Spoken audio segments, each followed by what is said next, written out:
Hello everyone, welcome to lead classes. मेरा नाम है Devyani Agrawal. Guys, class 11th informatics practices का चैप्टर सेकंड चल रहा है, इमर्जिंग ट्रेंड्स, जिसका आज जो हम टॉपिक डिस्कस करने वाले हैं वो है cloud computing and grid computing. ठीक है गाइस, इसके जो भी प्रीवियस लेक्चर्स है वो आपको सारी लिंक डिस्क्रिप्शन बॉक्स में मिलेगी, तो आप डिस्क्रिप्शन बॉक्स में जाके प्रीवियस लेक्चर्स को सारे को एक्सेस कर सकते हैं। एंड वहाँ पे आपको हमारे इंस्टाग्राम, फेसबुक सबकी लिंक मिलेगी, टेलीग्राम चैनल की लिंक मिलेगी, जहाँ पे हम फ्री में नोट्स देते हैं। मतलब जो भी मैं पीडीएफ से पढ़ाऊंगी आपको एज इट इज पीडीएफ हमारे टेलीग्राम चैनल पे अवेलेबल हो जाएगी। तो आप हमारे टेलीग्राम चैनल को भी ज्वाइन कर सकते हैं अगर आपको जिस पीडीएफ से मैं पढ़ा रही हूँ वो चाहिए तो। ठीक है, चलिए तो स्टार्ट करते हैं हमारा आज का चैप्टर सेकेंड का टॉपिक जो है cloud computing and grid computing. चलिए गाइस, तो स्टार्ट करते हैं। हमारा सबसे पहला टॉपिक जो है इसमें वो है क्लाउड कंप्यूटिंग का, कि क्लाउड कंप्यूटिंग एक्चुअली में होता क्या है। ठीक है, देखो, क्लाउड कंप्यूटिंग अभी इंफॉर्मेशन टेक्नोलॉजी में एक नया इमर्जिंग ट्रेंड आया है। ये बोल सकते हैं कि इंफॉर्मेशन टेक्नोलॉजी की फील्ड में क्लाउड कंप्यूटिंग एक नई टेक्नोलॉजी के फॉर्म में देखने को मिला है, जहां पर हम कंप्यूटर बेस्ड सर्विस को यूज करते हैं, जैसे कि हम जितनी भी सर्विसेज हैं हम इंटरनेट के ऊपर डिलीवर कर सके, या फिर क्लाउड के ऊपर, यहाँ पे एक नाम दिया गया है इंटरनेट को क्लाउड, क्लाउड के ऊपर हम सारी सर्विसेज को डिलीवर कर सके। ठीक, अब यहाँ सर्विसेज की बात हो रही है कि क्या सर्विसेज हम डिलीवर कर सकते हैं। तो देखिए, हम बात कर रहे हैं कि हम यहाँ पे सर्विसेज में सॉफ्टवेयर आएगा, हमारा हार्डवेयर आएंगे, डेटाबेसेस आएंगे, स्टोरेज आएंगे। तो ये सारी चीजें जो भी एक किसी भी एप्लीकेशन को, या बोल सकते हैं किसी भी एक नए चीज को बनाने में, डेवलपमेंट में जो भी चीजें नीड आती है, जैसे हार्डवेयर हो गए, सॉफ्टवेयर हो गए, डेटाबेसेस हो गए, तो आपको अगर कुछ भी डेवलप करना है तो वो सारी चीजें आपको कहाँ अवेलेबल हो जाएगी, क्लाउड के ऊपर। तो ये सारी सर्विसेज हमको कहाँ से मिलती है, क्लाउड से मिलती है। ठीक, एंड ये सारे रिसोर्सेज जितने भी होते हैं, या फिर किसी भी चीज को डेवलप करने के लिए हमें जो भी रिसोर्सेज की नीड होती है वो हमें कंपनी प्रोवाइड करती है, जिन्हें बोला जाता है क्लाउड सर्विस प्रोवाइडर्स। ठीक है, तो यूजुअली तो कुछ चार्ज करती हैं, कुछ फ्री रहता है। ठीक, तो ये सारी हमें क्लाउड बेस्ड सर्विस या क्लाउड सर्विस प्रोवाइडर्स होते हैं, ये हमें सारी सर्विसेज प्रोवाइड करते हैं, जिससे कि हमारी चीजें हमें जो भी डेवलप करनी है हम उसको इजीली डेवलप कर सके। ठीक है, तो क्या क्या सर्विसेज देते हैं, सॉफ्टवेयर देते हैं, हार्डवेयर देते हैं, डेटाबेसेस देते हैं, स्टोरेज के लिए हमें एक सर्विस या एक जगह देते हैं जहां पर हमें हमारे सिस्टम पर कुछ नहीं करना है। हम इंटरनेट पे उस क्लाउड पे जाएंगे, क्लाउड पे वो चीज बनी हुई होगी, वहीं पर उस चीज को यूज करेंगे, वही चीज वहीं की वहीं हमारी सेव हो जाएगी, हमें अलग से कुछ भी चीज करने की जरूरत नहीं है। ठीक है, एंड यूजुअली चार्ज तो नहीं करते हैं, बट कुछ कुछ कंपनीज चार्ज भी करती है ऑन पे पर यूज बेसिस पर, लाइक द वे वी पे फॉर इलेक्ट्रिसिटी यूज। मतलब जितना आप यूज करोगे उतना आपको उसका पे करना पड़ेगा। ठीक है, क्लाउड कंप्यूटिंग में देखा जाए तो स्टोरेज मिल रहा है, मोबाइल पे देखेंगे एप्लीकेशंस मिलते हैं, डेटाबेसेस मिलते हैं, हाइब्रिड क्लाउड मिलेंगे, पब्लिक क्लाउड मिलेंगे, प्राइवेट क्लाउड मिलेंगे, एंड सर्वर। ये सारी चीजें हमें क्लाउड कंप्यूटिंग में देखने को मिलेगी। ठीक, अब होता क्या है, क्लाउड कंप्यूटिंग की हेल्प से कोई भी यूजर एक बड़े एप्लीकेशन को या कोई भी बड़ी प्रोसेस को, जहाँ पे लार्ज अमाउंट ऑफ डेटा हमें, जहाँ पर without having the required storage, मतलब इतना लार्ज अमाउंट ऑफ डेटा जिसके हम स्टोरेज रखे भी नहीं, हमारे पास उतना स्टोरेज होना भी नहीं चाहिए, मतलब उतना हमारे पास स्टोरेज है भी नहीं हमारे एंड पर, बट फिर भी हम उस क्लाउड सर्विस प्रोवाइडर्स की उन बड़े बड़े एप्लीकेशंस या उन सर्विसेज का यूज करके हम हमारे बिग से बिग डेटा, लार्ज से लार्ज डेटा को वहां पर स्टोर करा सकते हैं। कैसे, उनकी स्टोरेज की सर्विस का यूज करके। ठीक है, अब हमको कुछ प्रोसेस भी कराना है तो हम उनके सॉफ्टवेयर और हार्डवेयर का यूज करके वहां पे चीजें प्रोसेस भी करा सकते हैं। ठीक, processing power on their personal computer as long as they are connected to the internet. मतलब बस रिक्वायरमेंट ये है कि हम जिस नेटवर्क में है वो वाला क्लाउड सर्विस प्रोवाइडर भी उस नेटवर्क में होना जरूरी है। जब तक हम नेटवर्क में रहेंगे दोनों, हम उसके एंड की सर्विसेज को इजीली यूज कर सकते हैं हमारे काम को करने के लिए। ठीक, वो होता है क्लाउड कंप्यूटिंग के अंदर।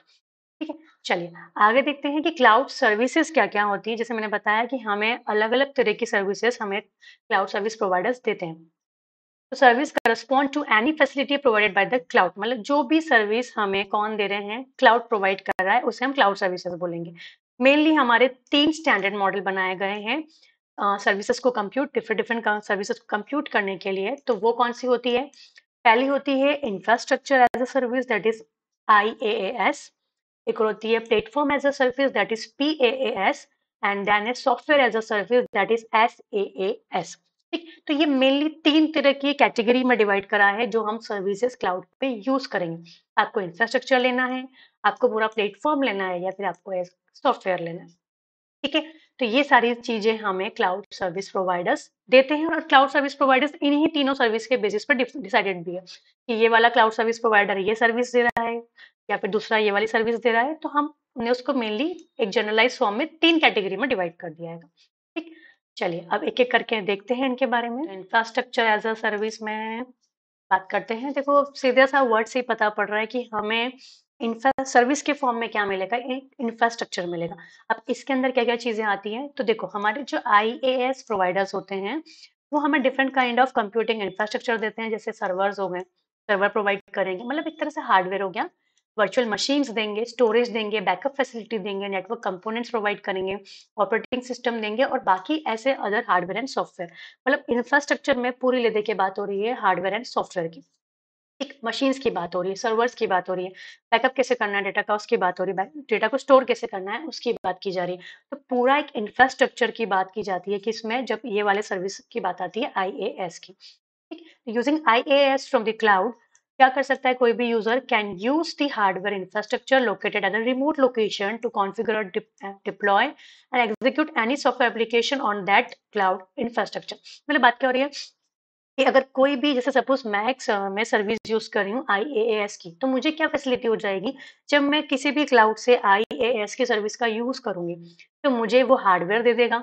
तो मैं अपनी ही लोकेशन से उसकी लोकेशन का हार्डवेयर यूज करके अपने सॉफ्टवेयर को वहां पे बना सकती हूँ, डिप्लॉय कर सकती हूँ, एग्जीक्यूट कर सकती हूँ। ठीक है, उस क्लाउड इंफ्रास्ट्रक्चर के ऊपर तो मुझे अपना अलग से कोई भी सॉफ्टवेयर के लिए डिप्लॉयमेंट या एग्जीक्यूशन करने के लिए कोई चीज़ की ज़रूरत नहीं है। मैं उसी रिमोट लोकेशन के इंफ्रास्ट्रक्चर को यूज़ करके सारी चीज़ें ईज़िली कर लूँगी।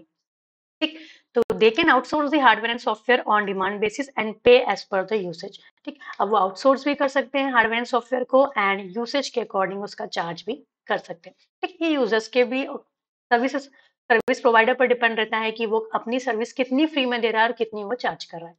ठीक है, तो आईएएस में मेनली हमें क्या-क्या मिला, आईएएस के अंदर hardware, data centres, bandwidth, load balancer, virtual server space, cloud hosting, मतलब ये सारी चीजें हमें आईएएस के अंदर देखने को मिलेगी। मतलब ये सर्विस प्रोवाइडर्स जो आईएएस की सर्विस देते हैं वो हमें मेनली हार्डवेयर सॉफ्टवेयर से रिलेटेड सारी सारी चीजें प्रोवाइड करते हैं।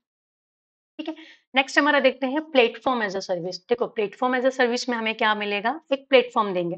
अभी प्लेटफॉर्म में चीजें क्या क्या रहेगी, ठीक, तो through this service a user can install and execute an application without worrying about the underline infrastructure and their setup. बात सब कुछ इंफ्रास्ट्रक्चर जैसी ही हो रही है, बट प्लेटफॉर्म में कुछ ना कुछ चीजें डिफरेंट भी है। ठीक, तो यहाँ पे यूजर क्या कर सकता है, अपनी एप्लीकेशन को इंस्टॉल कर सकता है, एग्जीक्यूट कर सकता है, बिना किसी के मतलब इंफ्रास्ट्रक्चर के बारे में सोचकर या फिर उसके सेटअप को लेकर। ठीक, ये पूरा काम कौन करेगा, जो ये सर्विस प्रोवाइड कर रहे हैं वो लोग। ठीक, एंड पास में होता क्या है, इसको रीड करा जाए तो प्लेटफॉर्म एज अ सर्विस को बोलते हैं पास। तो पास प्रोवाइड्स प्लेटफॉर्म और environment to develop, test and deliver software applications. Mainly software application को अगर आपको डेवलप भी करना है, टेस्ट भी करना है और डिलीवर भी करना है, तो ये पूरी सारी सर्विसेज हमें एज अ प्लेटफॉर्म देगा कौन, platform as a service providers जो रहेंगे वो। ठीक है, and in PaaS the user has complete control over the deployed application and its configuration. और यूजर के पास जितने भी उसके एप्लीकेशन है उनके डिप्लॉयमेंट का पूरा कंट्रोल होगा एंड उसके कॉन्फ़िगरेशन का कंट्रोल भी किसके पास होगा, यूजर के पास होगा। It provides a deployment environment for developers at a much reduce cost, listening the complexity of buying and managing the underlying hardware and software. और हो क्या रहा है कि जो डिप्लॉयमेंट एनवायरनमेंट है डेवलपर्स के लिए, वो भी क्या है हमें बहुत कम कॉस्ट में प्रोवाइड करते हैं कौन, प्लेटफॉर्म एज अ सर्विस। जो हमें सर्विस प्रोवाइडर्स होते हैं वो पास सर्विस प्रोवाइडर्स जो होते हैं वो मतलब बहुत कम से कम कॉस्ट में हमें क्या मिलेगा, हमारे डेवलपमेंट एनवायरनमेंट प्रोवाइड किए जाएंगे डेवलपर्स को।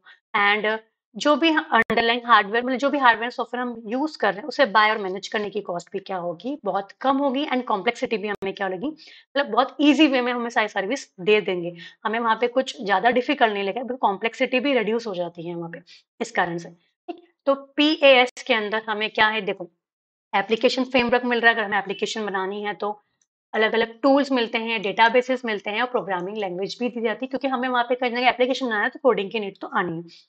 तो प्रोग्रामिंग लैंग्वेजेस से रिलेटेड जितनी भी चीजें हैं डेवलप करने के लिए, तो वो भी हमें उसका एक बोल सकते हैं आईडी भी हमें प्रोवाइड करते हैं, वो इन्वायरमेंट भी प्रोवाइड करते हैं जिससे कि हम उसको डेवलप कर सकें।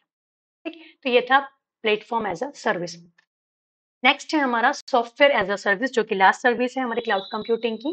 देखो, इसमें क्या होता है, SaaS provide demand access, on demand access to application software, usually requiring a licensing और सब्सक्रिप्शन बाय द यूजर। मतलब हमें क्या रहता है यहाँ पे, कुछ एप्लीकेशन सॉफ्टवेयर हमें एक्सेस करना है, तो वो सर्विस कौन देगा हमें?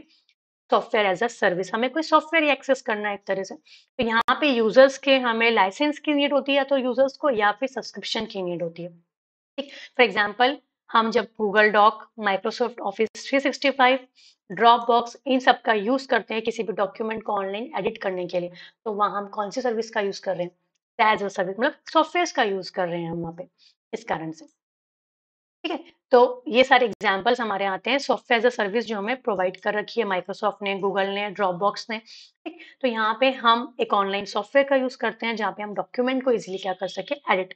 ठीक है, बट नीड काय की होगी, आप या तो उसका लाइसेंस ले लो या फिर उसका सब्सक्रिप्शन ले लो। ठीक, user is not concerned about installation or configuration of the software application as long as the required software is accessible।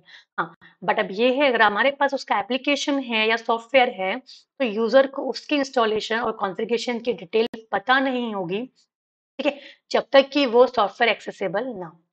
ठीक, तो वो सारी चीजें उन लोगों के पास ही रहती है।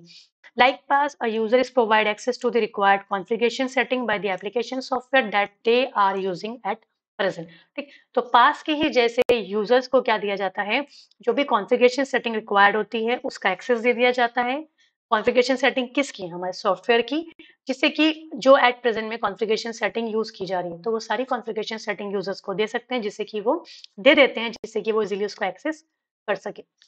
तो ये होता है हमारा सॉफ्टवेयर एज अ सर्विस के अंदर, जहाँ पे डॉक्यूमेंट को मैनेज करना, मेल सर्विस को मैनेज करना, सोशल नेटवर्क को मैनेज करना, बिजनेस सर्विस को मैनेज किया जा सकता है।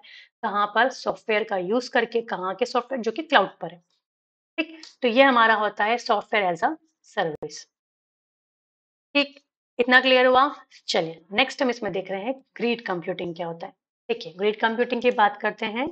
तो ग्रिड कंप्यूटिंग जैसे हमने देखा अभी क्लाउड कंप्यूटिंग आता है, तो ग्रिड क्या होता है ये समझते हैं पहले तो। ठीक है, तो grid is a computer network of geographically dispersed and heterogeneous computational resources. मतलब यहाँ पे हो क्या रहा है कि क्या बात हो रही है ग्रिड की, तो ग्रिड एक ऐसा कंप्यूटर नेटवर्क होता है जो मेनली ज्योग्राफी के अकॉर्डिंग है ना, और जहां पर आपके पास जितने भी रिसोर्सेज है वो हेट्रोजीनियस कंप्यूटेशन, मतलब अलग अलग तरह का कंप्यूटेशन है सबका।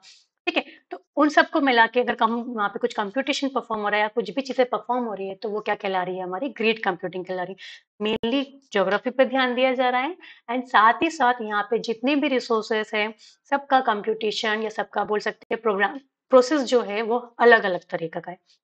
ठीक है, तो उन्हें हम कनेक्ट करके नेटवर्क बना रहे हैं, जिसे हम बोल रहे हैं grid computing. Unlike cloud whose primary focus is to provide service, a grid is more application specific and create a sense of a virtual supercomputer with an enormous processing power and storage। ठीक, देखो cloud जैसा तो नहीं है grid computing, but इसका mainly, जिसका main focus क्या होता है, प्रोवाइड सर्विस प्रोवाइड करने पर। हमने क्लाउड में ये देखा कि वो हमें सर्विस प्रोवाइड करने पर ज्यादा ध्यान दे रहा है, बट ग्रिड में क्या हो रहा है, ये ज्यादा एप्लीकेशन स्पेसिफिक होता है, एंड एक ये virtual computer, super computer create करता है जिसमें एनामरस प्रोसेसिंग पावर होती है एंड स्टोरेज होता है। क्यों? क्योंकि यहाँ पे अलग अलग तरह के रिसोर्सेज हैं जिनका अलग अलग तरीका का काम है। तो एक इसने क्या करा, एक ऐसा बड़ा इन्वायरमेंट या बड़ा नेटवर्क बना लिया है, बड़ा एक कंप्यूटेशनल एरिया बना लिया है, जहाँ पे अलग अलग डिवाइसेस आपको अलग अलग तरह की फंक्शनैलिटी, अलग अलग तरह की प्रोसेसिंग करके दे सकते हैं। ठीक, वो ग्रिड कंप्यूटिंग में आता है। ठीक, एंड इसमें जितने भी रिसोर्सेज होते हैं उसे हम नोड्स कहते हैं। क्यों? क्योंकि सब अलग अलग है ना। ठीक, अब आगे देखते हैं, जितने भी डिफरेंट नोड्स होते हैं जो टेम्पररी एक साथ आते हैं किसी भी सिंगल लार्ज टास्क को सॉल्व करने के लिए एंड एक कॉमन गोल तक पहुंचने के लिए। ठीक, हमने क्या बोला कि अलग अलग तरह के रिसोर्सेज हैं, तो जितने भी अलग अलग टेम्पररी टाइम के लिए आएंगे सारे रिसोर्सेज एक साथ जुड़ेंगे एक सिंगल टास्क को सॉल्व करने के लिए, जिससे कि उन्हें कॉमन गोल मिल सके। तो ऐसा होता है ग्रिड कंप्यूटिंग के अंदर। ठीक, the grid provide an opportunity to solve computationally intense scientific and research problems without actually procuring a costly hardware। ठीक, तो इसमें हो क्या रहा है, हम ग्रिड हमें एक अपॉर्चुनिटी प्रोवाइड कर रहा है जिससे कि हम एक साइंटिफिक और जो भी रिसर्च प्रॉब्लम है उसको कंप्यूटेशनल वे में सॉल्व कर सके बिना किसी हार्डवेयर के कॉस्ट के। अगर मुझे एक प्रोसेस है जिसके लिए मुझे लग रहा है कि मुझे 5-6 हार्डवेयर की नीड पड़ेगी, तो वहां मैं क्या करूंगी, 5-6 हार्डवेयर खुद से ना खरीदते हुए एक मैं ग्रीड कंप्यूटिंग का वहाँ पे टेक्नोलॉजी ग्रीड कंप्यूटिंग टेक्नोलॉजी का यूज़ करके अलग-अलग जितने भी रिसोर्सेज़ हैं जिनसे मुझे वो चीज़ अवेलेबल हो रही है, उससे मैं नेटवर्क फ़ॉर्म करूँगी और अपनी प्रोसेस को क्या करूँगी, अपनी प्रॉब्लम को मैं सॉर्ट करूँगी। ठीक? तो वो होता है ग्रिड कंप्यूटिंग के अंदर। तो डायग्राम से समझते हैं। तो देखो यूज़र शेयरिंग डिवाइसेज़ सारे रिसोर्सेज़ हैं यहाँ पे। ये रिसोर्स मैनेजमेंट सिस्टम है ग्रिड का। यहाँ पे जितनी भी चीज़ें हैं हमने एक नेटवर्क में बोल सकते हैं, हमने कंप्यूटर नेटवर्क में कनेक्ट करी है जिसका हम यूज़ करके हमारी प्रॉब्लम को सॉल्व कर सकते हैं। स्टोरेज भी आ गया, हार्डवेयर डिवाइसेज़ भी आ गए, सेल फ़ोन आ गए, लैपटॉप्स आ गए, प्रिंटर भी हमने कनेक्ट कर रखा है। तो ये सारी चीज़ें हमें क्या हेल्प कर रही हैं, किसी भी एक पर्टिकुलर सिंगल टास्क को अलग-अलग रिसोर्सेज़ का यूज़ करके सॉल्व करने में। ठीक? चलिए आगे देखते हैं इसमें 2 टाइप की होती है, एक डेटा ग्रिड होती है और एक सी प्रोसेसर ग्रिड होती है। डेटा ग्रिड का यूज़ काय में आता है? Data grid used to manage large and distributed data having the required multiple user access. मतलब ऐसे लार्ज डिस्ट्रीब्यूटेड डेटा जिनको मल्टीपल यूज़र की रिक्वायरमेंट होगी या मल्टीपल यूज़र इनको एक्सेस कर सके, तो उन डेटा को मैनेज करने के लिए हम बनाते हैं डेटा ग्रिड। ठीक, बात करते हैं प्रोसेसर ग्रिड की। तो where processing is move from one PC to another as needed और a large task is divided into sub task and allotted to various node for parallel processing. Suppose मेरे पास बहुत बड़ा टास्क आया जिसको मैं एक सिंगल रिसोर्स का यूज करके नहीं कर सकती हूँ, सिंगल प्रोसेसर पे नहीं कर सकती हूँ, तो वहां पे हम क्या करेंगे, उस टास्क को छोटे छोटे टास्क में डिवाइड करेंगे एंड देन मल्टीपल प्रोसेसर्स का यूज करके वहां पे पैरेलल प्रोसेसिंग लगा देंगे जिससे कि टास्क जल्दी कंप्लीट होगा। एंड हो सकता है कि मुझे एक प्रोसेसर पे या दूसरे प्रोसेसर पे टास्क को या मेरी प्रोसेस को चेक करना पड़े कि अलग अलग प्लेटफॉर्म पे वो कैसा वर्क कर रही है, तो वहां भी हमारा किसका यूज आएगा, प्रोसेसर ग्रिड का यूज आएगा। ठीक है, चलिए अब इसमें बचता है कि हम इसको सेटअप कैसे कर सकते हैं। तो देखो सेटअप करने के लिए by connecting a numerous nodes in term of data as well as CPU, a middleware is required to implement the distributed processor architecture। देखो हो क्या रहा है, ग्रिड को सेटअप करने के लिए जहाँ पे हमें अलग अलग तरह की नोड की नीड है, जहाँ पे डेटा नोड्स भी होना चाहिए, सीपीयू नोड्स भी होना चाहिए, तो हमें मिडिलवेयर की जरूरत होती है जहाँ जो एक डिस्ट्रीब्यूटेड प्रोसेस आर्किटेक्चर को इम्प्लीमेंट करने में हेल्प करेगा। मतलब बना कौन सा हम आर्किटेक्चर है यहाँ पे, डिस्ट्रीब्यूटेड प्रोसेसर आर्किटेक्चर यहाँ पे डेवलप किया जाता है ग्रिड कंप्यूटिंग को, ग्रिड को सेटअप करने के लिए। एक ग्लोबस टूल किट है, एक ऐसा सॉफ्टवेयर है जो हमें ग्रिड्स को बनाने में मदद करता है। ठीक, तो http://toolkit.globus.org ये एक नाम है ग्लोबस टूल किट का जो हमें ग्रिड बनाने में मदद करता है और ये एक ओपन सोर्स टूल किट है। ठीक, इसके अंदर आपके सॉफ्टवेयर आते हैं सिक्योरिटी के लिए, रिसोर्स आते हैं मैनेजमेंट के लिए, डेटा मैनेजमेंट के लिए, कम्युनिकेशन एंड फॉल्ट डिटेक्शन, अलग-अलग तरीके सारी चीज़ों के लिए हमें अलग-अलग रिसोर्सेज एंड सॉफ्टवेयर मिलते हैं जो एक नेटवर्क फॉर्म करके कोई भी आपके टफ टास्क को सॉल्व कर सकता है। कौन-सा टूल की बात हो रही है यहाँ पे, ग्लोबस टूल किट की बात हो रही है और ये ओपन सोर्स टूल किट है। ओपन सोर्स है, आपको ईज़िली अवेलेबल हो जाएगा। ठीक है? तो ये इसका यूज़ करके हम ग्रिड को फॉर्म कर सकते हैं और हमारे जो भी डिफिकल्ट टास्क है उसको सॉल्व कर सकते हैं। ये गाइस ग्रिड कंप्यूटिंग में इतना ही था। नेक्स्ट जो हमारा इसमें टॉपिक रहेगा वो रहेगा ब्लॉकचेन का।